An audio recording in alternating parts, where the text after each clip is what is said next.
How to transfer Google Play balance to bank account. Hello everyone, this is Max. I hope you are doing great, so let's start without wasting time. If you want to transfer your Google Play balance to any bank account, so I'm sad to say that unfortunately you are not able to transfer your Google Play balance to any other account.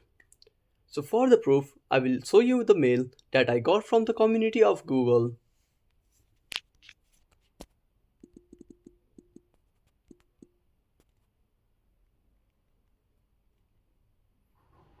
As you can see, it's clearly mentioned that Google Play balance cannot be transferred to any other account. So you have to simply spend the balance in different Google Play services. You cannot transfer to any other account. If it's your child account, you can transfer it to another Gmail account. But if you want to transfer it to the bank account, it's not possible. So that's it. Thanks for watching. Make sure to subscribe our channel and hit the bell icon. See you in the next video.